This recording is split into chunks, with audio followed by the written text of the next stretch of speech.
Selamat datang kembali dalam pertemuan metode kuantitatif pertemuan 12 yang membahas tentang regresi linear berganda. Terima kasih yang sudah mensubscribe Elita LTV, karena pastinya subscribe-nya berkembang sampai kepada regresi linear berganda. Video Elita LTV akan berkembang dengan subscribe Anda. Mari kita menyimak bersama-sama.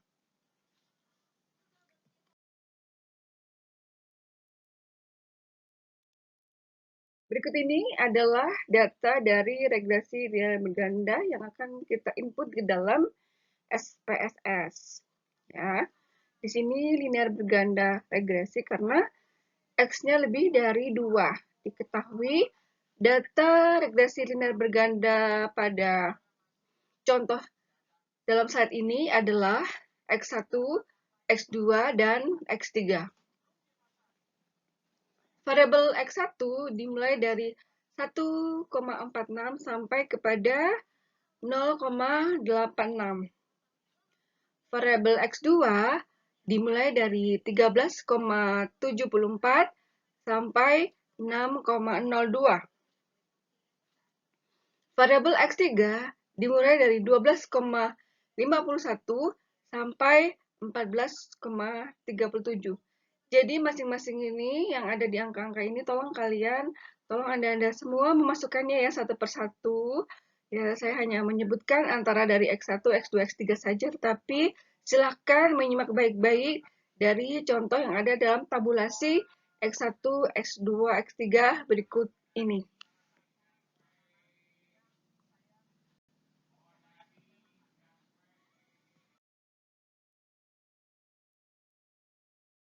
Di sini kita langsung membuat data variabel ya. Nah, data variabelnya itu ada X1, X2, X sama Y, kemudian dari type, dan lain sebagainya. Kita selesaikan ya, sebelum kita menarik data dari tabulasi X1, X2, X3 di atas. Jadi, selesaikan saja data-data yang ada dalam membuat data variabel pada worksheet SPSS seperti pada gambar berikut ini.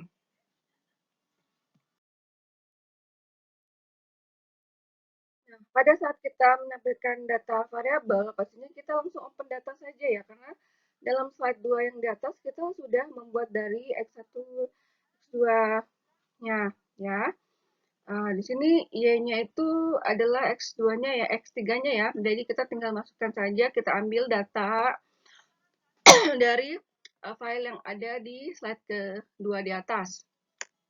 Jadi kita tinggal ngambil open data dari Excel yang sudah kita tabulasikan pada slide kedua di atas.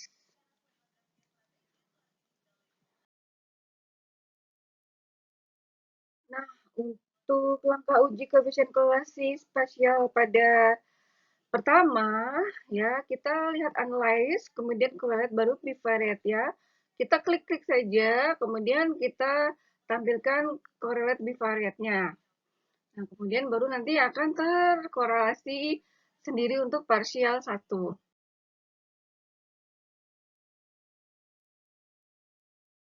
Untuk langkah uji koefisien korelasi parsial keduanya, berikutnya itu kita blok variabel yang akan dianalisa. Jadi, di sini X1, X2, dan Y, yaitu adalah X3-nya.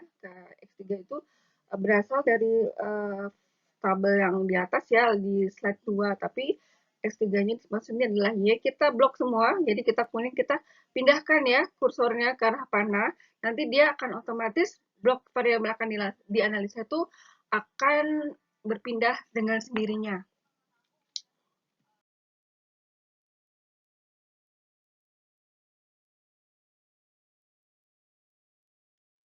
Nah, untuk langkah uji koefisien korelasi parsial kedua, ya setelah kita blok tadi, kemudian kita pindahkan variabel ke sebelah kanan dengan cara mengklik tanda panah ya. Jadi kita blok semua ya, kuning-kuning itu, atau yang ada bergaris-garis kita blok yang di dalam kotak untuk setelah kita analyze bivariate-nya. Terus kita pindahkan ya di angka tanda angka-angka yang akan kita pindahkan tuh ada tanda panah, kita pindahkan variabel ke sebelah kanan. Nah, setelah kita berpindah, baru nanti kita akan menuju ke langkah yang berikutnya.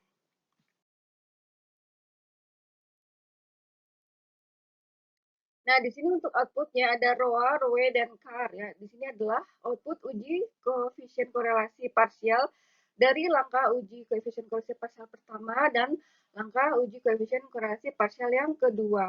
Nah, pastinya di sini ada ROE, ROA, dan CAR-nya. Jadi ada hasil dari korelasi parsialnya yang ditunjukkan dalam tabel-tabel setelah kita mengklik OK pada output yang kita pindahkan dari sebelah kiri ke kanan.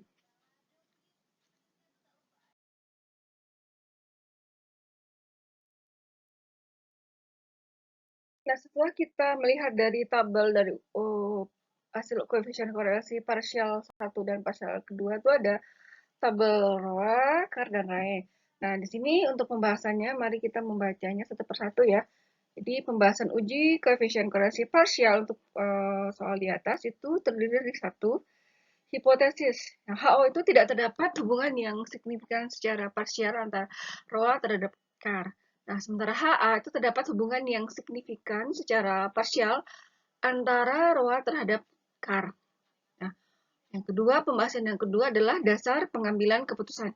Jadi di sini jika sigma itu lebih kecil daripada alfa, maka HO-nya ditolak. Nah, jika sigma itu lebih besar daripada alfa, maka HO-nya diterima. Jadi di sini terdapat alfa adalah 0,05 dibagi 2 sama dengan 0,025. Ya. Jadi tabel di atas itu untuk uji koefisien korelasi parsialnya harus dibahas seperti pembahasan ini. Jadi tabelnya tuh harus dibaca untuk pembahasan uji koefisien korelasi parsialnya.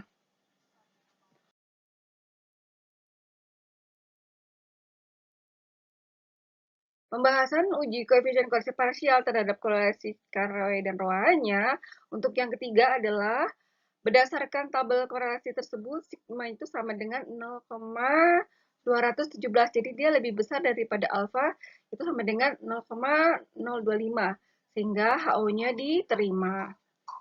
Yang keempat, kesimpulannya tidak terdapat hubungan yang signifikan ya secara parsial antara ROA terhadap CAR. Nah, untuk pembahasan uji koefisiennya itu berdasarkan tabel korelasinya itu dapat dilihat bahwa nilai korelasi antara ROE X2 terhadap CAR atau Y itu sebesar 0,288. Jadi tabelnya tuh harus dibaca seperti pembahasan 1, 2, 3, dan 4 terhadap uji koefisien korelasi parsial 1 dan 2.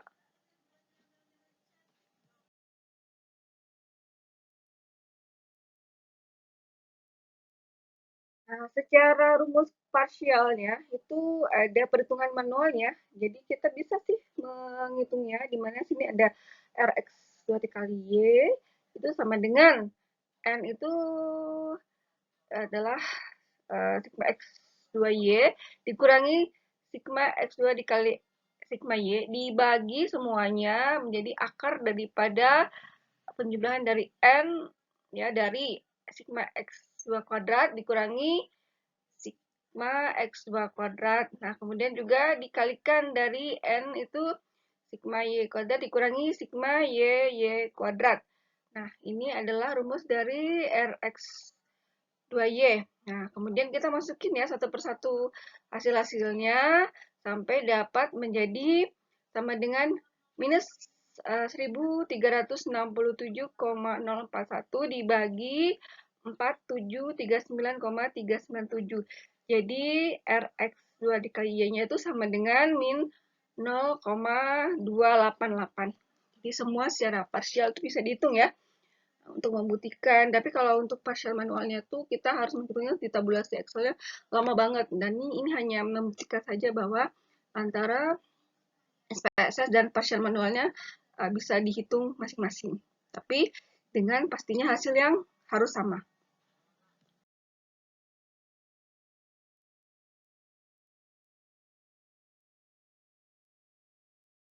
Untuk pembahasan uji koefisien korelasi parsial itu ada satu hipotesisnya, HO tidak terdapat hubungan yang signifikan secara parsial antara ROA terhadap CAR. Nah, HA terdapat hubungan yang signifikan secara parsial antara ROA terhadap CAR.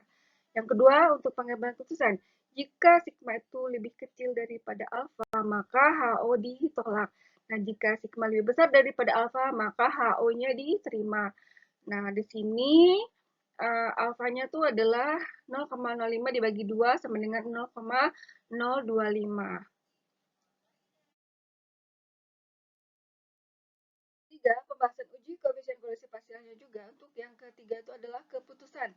Berdasarkan tabel korelasi tersebut, sigma itu 0,060 itu lebih besar daripada alfa ya, 0,025. Pastinya HO diterima. Nah, untuk yang pembahasan yang uji keempat, korelasi parsialnya, kesimpulannya tidak terdapat hubungan yang signifikan secara parsial ya antara ROA terhadap CAR. Nah, berdasarkan tabel correlation dapat dilihat bahwa nilai korelasi antara ROA X1 terhadap CAR Y itu sebesar 0,427 ya dari hasil masing-masing di atas. Jadi tabelnya ada seperti itu.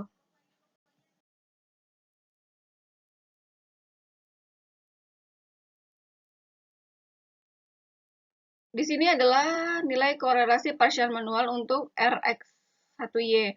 Nah, korelasi partial manualnya itu berdasarkan perhitungan manual didapat nilai korelasi yang sama besar ya sebagai berikut. Jadi Rx1Y itu sama dengan N dikali sigma X1Y, kemudian dikurangi sigma X1 dikali sigma Y. Yang semua itu dibagi akar kuadrat. N dikali sigma X1 kuadrat dikurangi sigma X1, kemudian semua itu dikali juga menjadi N dikali sigma Y kuadrat dikurangi sigma Y dikali sigma Y.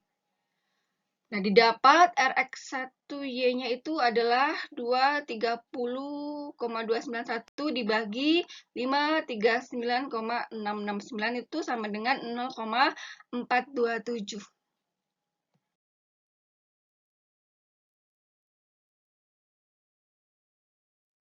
Berikut ini adalah langkah uji korelasi dan determinasi simultan 1. Jadi kita memakai analisisnya regresi linier.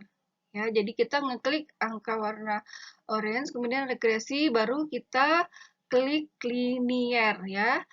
Jadi nanti sebelumnya juga kita harus membuka datanya dulu ya, open data dari X1, X2 atau Y atau X3-nya dari slide yang kedua di atas. Jadi kita harus open data, setelah datanya dibuka, datanya tertarik dari Excel, kemudian ada langkah uji korelasi dan determinasi simultan 1 dengan cara mengklik analyze, kemudian ada regresi, dan kemudian kita klik linier.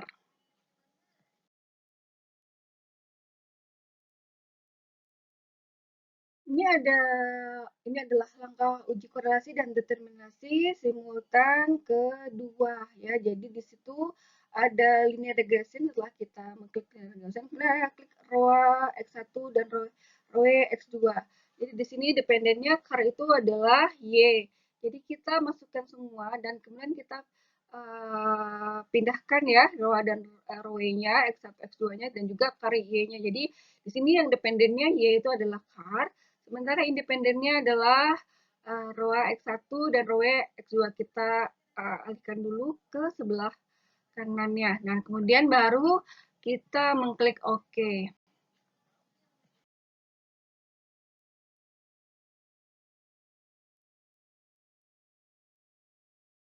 Untuk langkah uji korelasi dan determinasi simultan yang ketiga, itu kita harus memperhatikan kembali lebih detail. Maka di sini untuk setelah kita mengklik OK sebelumnya, jadi di sini ada linear regresi statistik untuk tampilannya.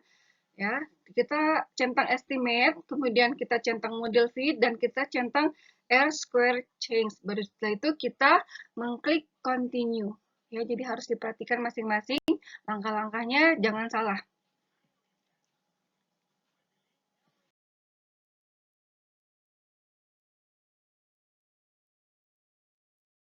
Nah, di sini setelah kita mengklik continue, maka akan tampil bahwa output uji koefisien korelasi dan determinasinya adalah seperti pada tabel-tabel yang tertera seperti ini. Jadi ada model summary, ada ANOVA, dan koefisiennya. Ya, jadi masing-masing itu ada dependent variable car-nya, kemudian ada alert variable entering-nya, prediksinya adalah konstan dan ROA dan ROE-nya untuk model summary, kemudian ada ANOVA untuk dependent variable car, ada predictor konstan ROA dan ROE-nya, kemudian di sini ada coefficient, tabel coefficient untuk konstan ROA, ROE, dan konstannya juga ROA-ROE-nya juga kita lihat di sini berbeda-beda ya untuk B, standar errornya, beta, serta T dan sig-nya. Tetap di sini dependent variable-nya adalah car atau Y.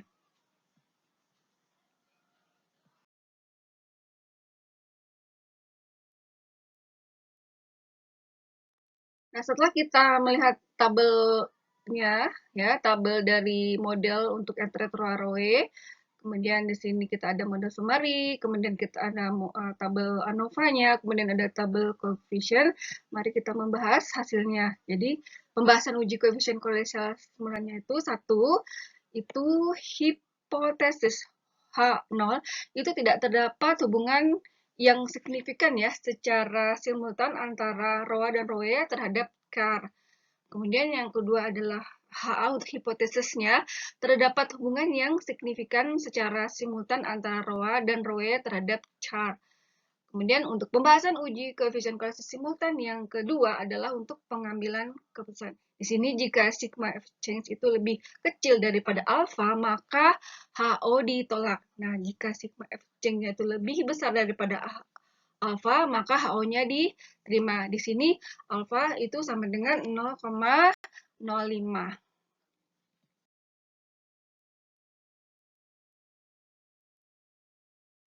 Nah, untuk model summary, untuk tabel yang berikutnya, untuk pembahasan uji koefisien korelasi simultannya, untuk yang ketiga itu, kita lihat keputusan sigma Fj-nya itu sama dengan 0,000, itu lebih kecil daripada alfa ya, sama dengan 0,05.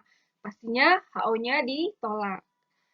Ya, kemudian untuk yang pembahasan uji koefisien korelasi simultan yang keempat, kesimpulannya terdapat hubungan yang signifikan secara simultan antara ROA dan ROE terhadap CAR. Ya, jadi dalam tabel summary itu kita bisa lihat untuk kesimpulannya berikut ini.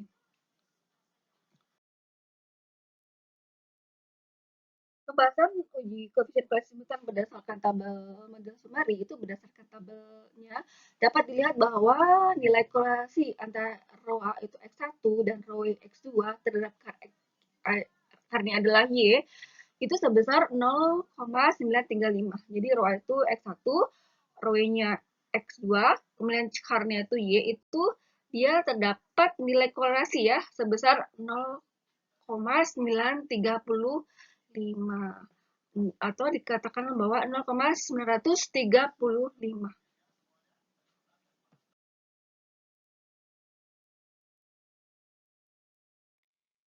Di sini untuk pembahasan perhitungan manual pastinya kita harus memakai rumus di mana rumusnya adalah Rx1 X2Y itu sama dengan akar kuadrat dari pembagian antara B1 sigma X1Y ditambah B2 sigma X2Y dibagi sigma Y kuadrat.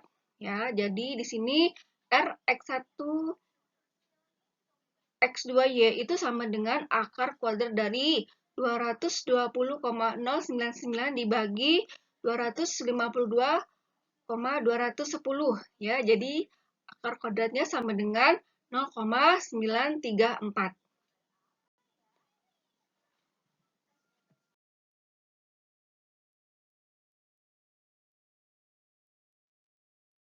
Untuk pembahasan uji koefisien determinasi simultan ya, pembahasannya uji koefisien determinasinya terdiri dari satu hipotesis ya. Di sini HO-nya tidak terdapat pengaruh yang signifikan secara simultan antara ROA dan ROE terhadap CAR. Nah, di sini juga ada HA, terdapat pengaruh yang signifikan secara simultan antara ROA dan ROE terhadap CAR. Nah, untuk yang kedua, pengambilan keputusannya jika F hitung itu lebih kecil sama dengan F tabel, maka HO diterima. Nah, jika F hitung lebih besar daripada sama dengan F tabel, maka HO-nya ditolak.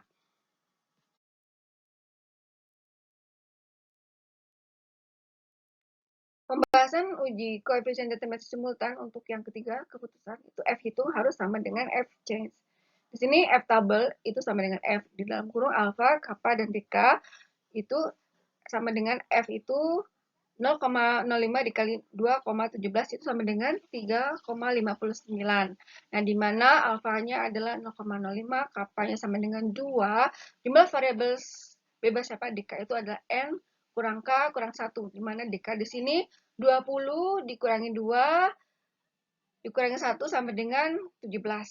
Nah, di sini F hitung sama dengan 58,665 itu lebih besar dari F tabel 3,59 sehingga halnya ditolak.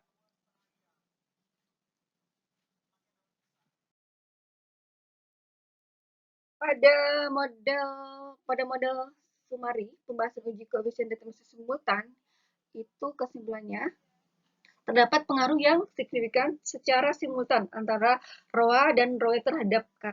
Nah, berdasarkan tabel model sumari dapat dilihat bahwa nilai koefisien determinasi antara ROA itu X1 dan ROE X2 terhadap KAR itu Y itu sebesar 0,873 atau ROA dan ROE memberikan kontribusi sebesar 87,3% terhadap KAR.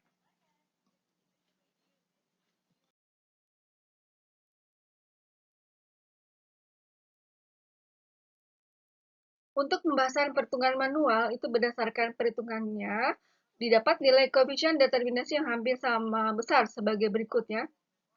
Di sini KP itu adalah Rx1 X2Y kuadrat dikali 100%.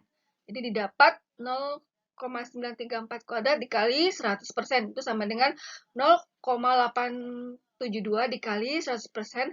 Jadi KP-nya adalah 87, KP adalah 87,2%.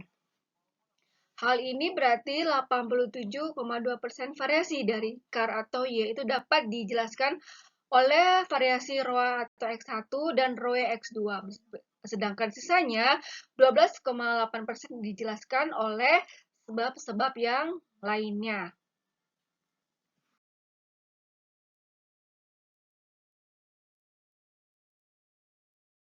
Berikut ini adalah langkah uji persamaan regresi berganda dengan menggunakan website SPSS.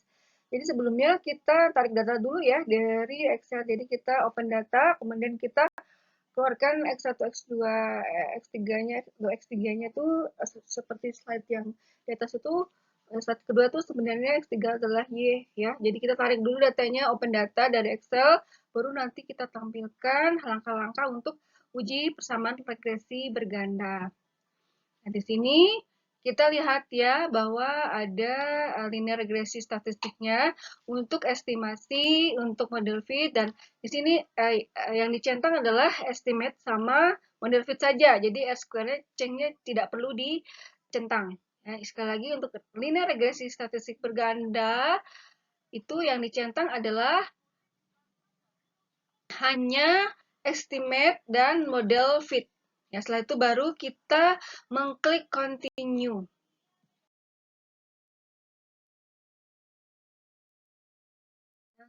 Setelah kita mengklik continue pada slide sebelumnya, jadi untuk output persamaan regresi berganda itu ya, perlu diperhatikan kembali yang kita klik adalah yang kita centang atau kita klik ada estimate dan model fit saja, langsung continue. Nah, hasilnya maka didapat dari berikut ini ya, untuk model sumarinya, ANOVA, dan koefisiennya. Jadi nanti kita akan membahasnya satu per satu sesuai dengan slide-slide yang akan tampil berikutnya.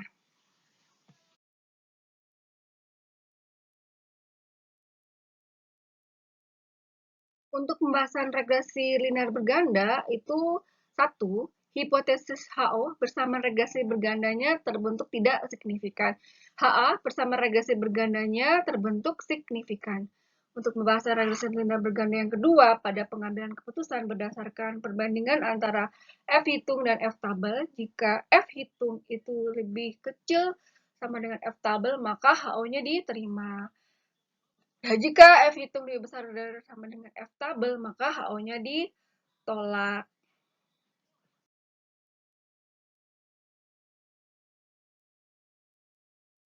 Untuk pembahasan regresi linear berganda pada keputusan, nilai F tabelnya itu sama dengan F 0,05 dikali 2,17. Ya, jadi F hitung itu sama dengan 58,665 itu lebih besar F tabel. Ya, sama dengan 3,59. Maka H0-nya atau H0-nya ditolak. Untuk pembahasan regresi linear berganda mempunyai kesimpulan persamaan regresi berganda yang terbentuk signifikan antara ROA dan ROE itu terhadap CAR, ya. Dia terbentuknya signifikan ya antara ROA, ROE, dan CAR. Untuk pembahasan regresi linear berganda seperti berikut ini.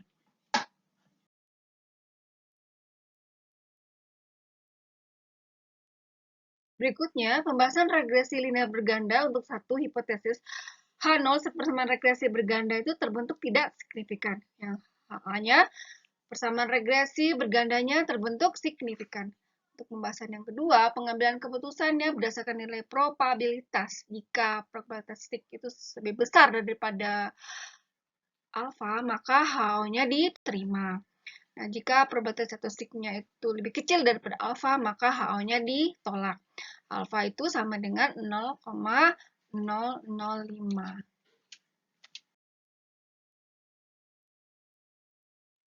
Untuk pembahasan regresi linear berganda keputusan, sticknya itu 0,000 atau 0 ya. Itu dia lebih kecil daripada alfa, itu sama dengan 0,005.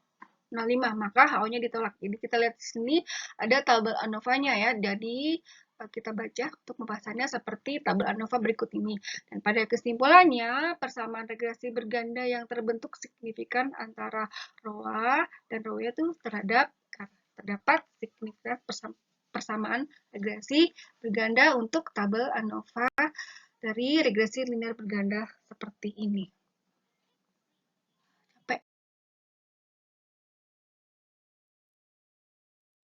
Untuk pembahasan regresi linear berganda, berdasarkan tabel koefisien dapat dianalisis persamaan regresi berganda yang terbentuk signifikan antara variabel X1 dan X2 terhadap Y sebagai berikut. Jadi untuk tabel koefisiennya Y sama dengan 13,971 ditambah 11,717. X1 dikurangin 1,248 X2. Sehingga berdasarkan persamaan regresi berganda yang terbentuk di atas dapat dianalisis sebagai berikut. Nah, jika nilai variabel X1 atau ROA dan X2 atau ROE sama dengan 0, maka nilai variabel Y atau CAR-nya sebesar 13,971 atau 13,9%. Nah, jika variabel X1 ROA bertambah 1%, maka akan menaikkan nilai variabel Y atau CAR sebesar 11,71 atau 11,71%. Nah, untuk jika nilai variabel X2 atau ROE bertambah 1%, maka akan menurunkan nilai variabel Y atau CAR-nya sebesar 1,248 atau 1,24%. Jadi ini adalah tabel untuk pembahasan regresi nilai berganda koefisien yang setelah kita baca tabelnya seperti itu.